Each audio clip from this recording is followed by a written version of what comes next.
What's going on, guys, and welcome to today's video.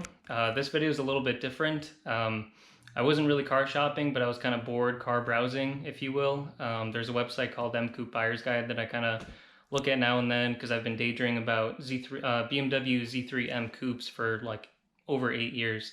They call it the clownshoe. It's a funky looking Z3 Roadster made as a coupe, so it's like a hatchback. It's really wide and low, and it looks really cool.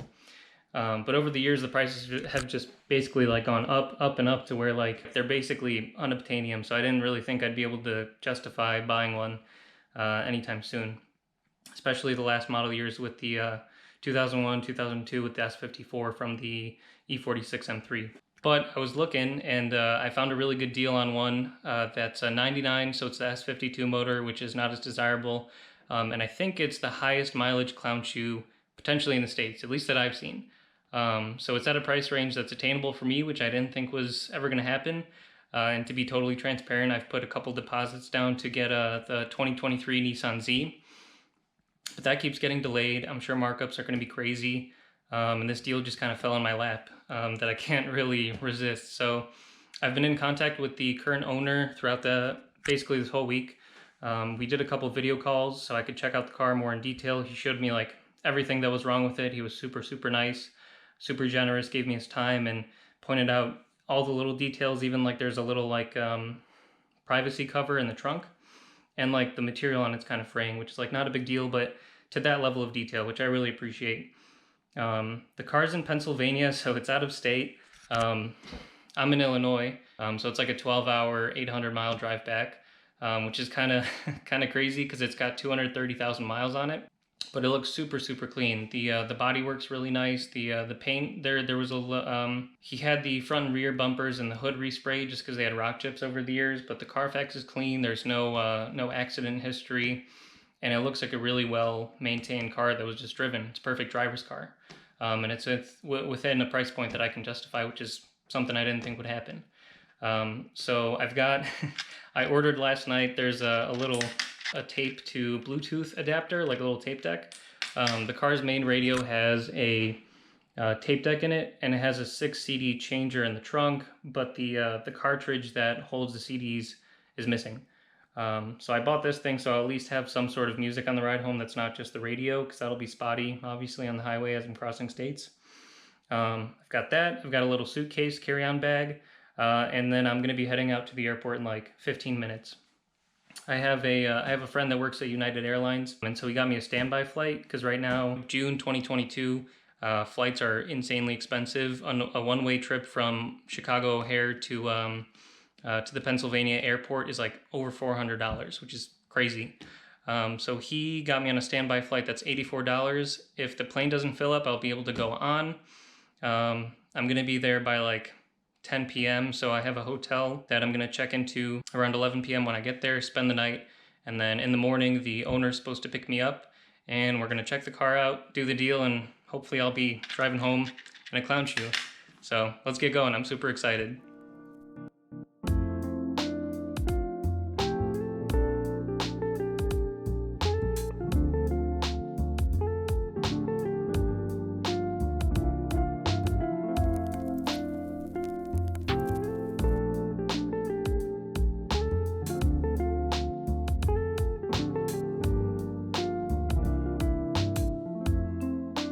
All right, so I made it to the hotel here in Pennsylvania. I'm super relieved because I was kind of like staring and refreshing the United app because it was a United flight from Chicago to here, and I was on a standby flight, so like my seating wasn't guaranteed, and like at first there was a bunch of seating, and then it filled up. There were like 2 spots left and like 3 or 4 of us waiting. So I got super nervous. I didn't think I was gonna make the flight, but everything turned out fine. I think there was only like 1 free seat on the flight, so I just barely made it. The seller of the clown shoe is scheduled to meet me here at the hotel tomorrow at 7 in the morning, which works out nicely because then I can grab breakfast, which starts at 6. And then I'm going to drive it with him back to his house, so that'll be my test drive for the car. I'll get to kind of get a feel for it and, make sure nothing feels weird or is making weird noises. Then I'll check it out, a little bit more in detail once we get to his place. And then if everything looks good, sign over the paperwork, hand him some money, and start the journey back home. So I'm pretty nervous, but I'm also excited. And yeah, so I'll see you guys in the morning. All right, so it's 6:40 a.m.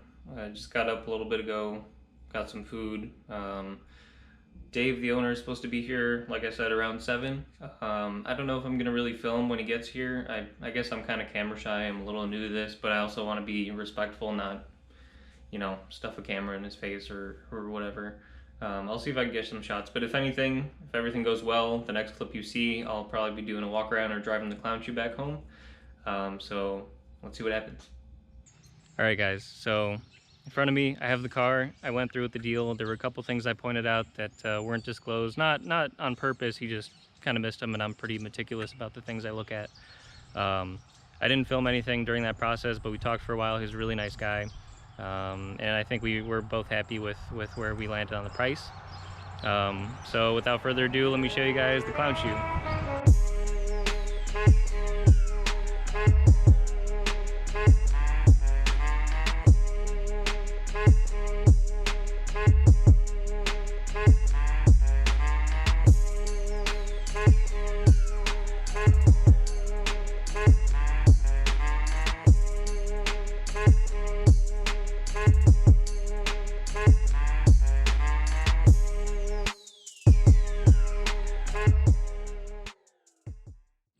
So, like I said, the car has 231,000 miles on it. It's a 99 with the S52. It's pretty much exactly what he said. Like, the car has just been sitting for a long time. It has some service records, not a ton, but it drives well. There's no real like clunks or anything in the suspension. The suspension feels good. There's like a little heat shield rattle from like the passenger front, but I'll figure that out when I'm at home. It also could use some brake work, or maybe the rotors are a little rusty. Because when you get on the brakes, it's a little shaky. They feel good, they bite really well. It just, there's something, I'll look at it when I'm home. For now, at this point, I'll probably get the GoPro in the car and do some driving footage and then get going on the journey home. So, wish me luck.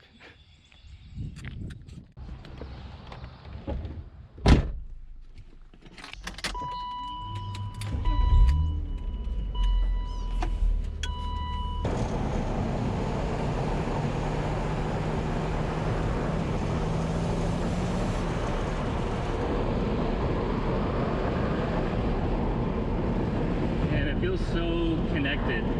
Like, I thought the E46 was super, like, the perfect amount of raw, but this feels good. I'm a little sketched out because I just passed a cop car and I have plates on it. The previous owner let me keep the plates on the car and gave me his insurance and registration info.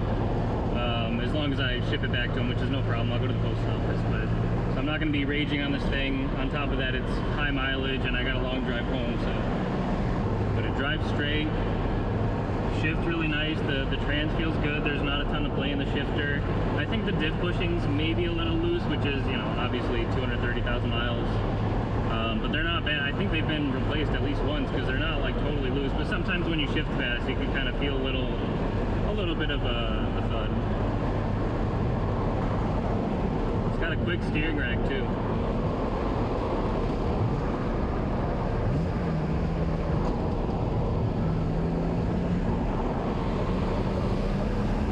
Wow, that feels great. Oh, this puddle. No, getting it dirty. The pedal box is a little bit tighter than the E46, I will say. I kind of see my my clutch foot sometimes hits the dead pedal, which is a little annoying. And the gears are also pretty long in this too. I know they geared them long so they weren't as fast as the E46 or the E36 at the time.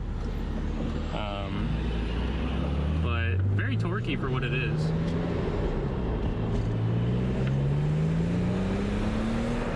And it builds power super linearly. Really, like above $3,000, it starts to build power.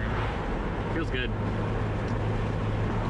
Continue on Pennsylvania 611 North for 7 miles. You got it, buddy.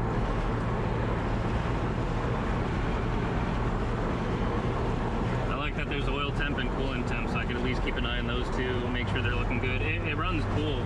Like, Like it gets up to middle and even comes back down. So I don't know if the thermostat's sticking open, which is better than sticking closed.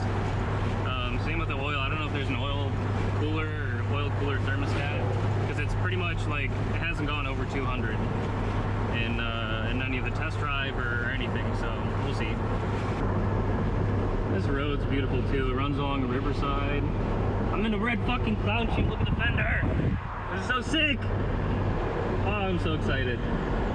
I can't believe I just spent all this money on this thing, but I am, man, I'm excited.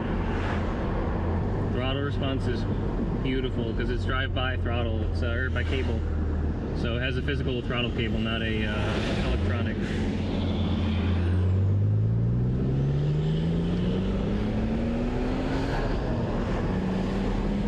Man, honestly, this thing's quick. Wow. Like, it's the S52, so it's not crazy, but like it's torquey.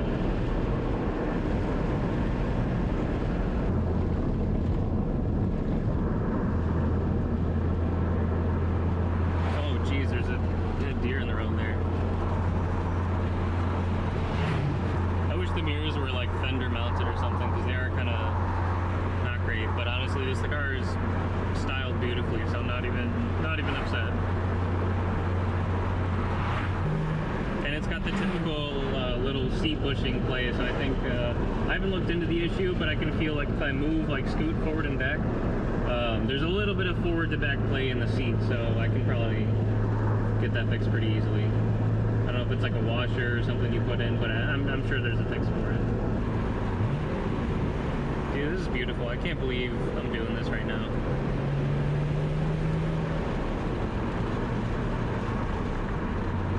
The clutch does have a really long throw. It does have a new clutch in it that had like 500 miles on it. I have some service records for that. It grabs right at the bottom like a new clutch should, but it retracts so far. Like I have to like lift my foot off the floor. Like it's just excessive. I wonder if there's anything I could do to like adjust it. But it's probably hydraulic, but maybe it's not. I don't know. But no, it's probably gotta be a hydraulic slave master deal. We'll see. Maybe there's something I can do about it. There's no convenience to put my phone though, so I have it like in this little cubby thing. So maybe I'll put on the dash once I'm on the highway.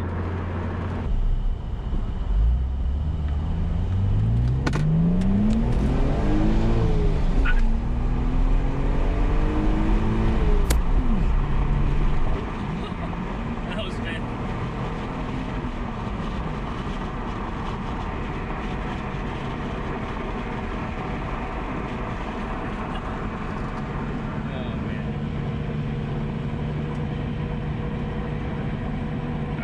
So I've been on the road for, let's see, 139 miles, got another 649 to go. I did a little bit of the back roads driving before I actually headed out. So far, this car has been awesome. I mean, it feels great. The steering's super tight, like it's super responsive. It is definitely a lot more raw and a little more noisy in the cabin than like, say, the E46. Now the surface that we're on is pretty noisy. It depends on the road surface. But yeah, I love the car. The oil temp has been like perfect. The coolant temp's been perfect. I will say the coolant gauge, when you're looking at it from the driver's perspective, looks ever so slightly like tilted just off center towards warm. But when you go over, it's in the middle. It's just it's the same thing with the E46. I just noticed it more in this car. It's probably the seating position. Yeah, this thing rides smooth. The only issue that I've found really is the brakes. When you get on the brakes, they're really responsive and touchy, but they do shake. And I was taking a look at the front rotors, and it looks like the driver's side front rotor like looks chewy. It's almost like it had a seized caliper before and they replaced it, which there is documentation of like a really expensive brake service, which I think was kind of ridiculous for how simple and small the brakes are in this car.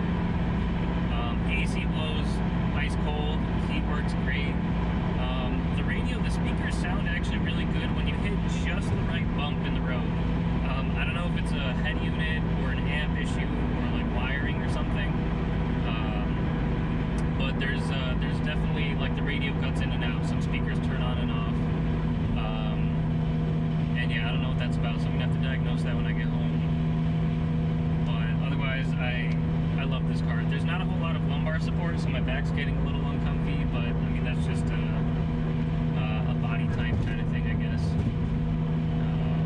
Otherwise, there's not a whole lot of features in this car. There's a radio, there's AC and a steering wheel and a shifter, and like, it's just super direct. The shifter feels tight. I will say I want to get a different shift knob. This one's pretty worn through. There's just little like touch-up stuff I need to do all around it. Like I'm looking forward to it. Just detailing it, replace little trim bits. The kick panel has a crack in it, so it's like a little soft, I guess. Or the dead pedal, I mean. The radio's the big thing I want to figure out, because the speakers actually do sound like solid. They're not new car comparable, but compared to my E46, they sound really pretty decent. They have there's a little sub in the back. There's the two up above me in the back, and then there's a tweeter and a mid bass, I think is what they're called, in the by your feet. So yeah, so far so good. So we're still in Pennsylvania, but these views are absolutely gorgeous. The radio's been doing okay for now. Glove box is nice and jiggly. I have the, there's a reinforcement blade for that the previous owner gave me. Just never got around to installing it. It's just a little bracket that goes on top and straightens that out. But yeah, car is good so far. I think I'm noticing like a tiny little like diff line if I'm like basically coasting. Like if I'm not accelerating or decelerating, there's like the slightest little like whine.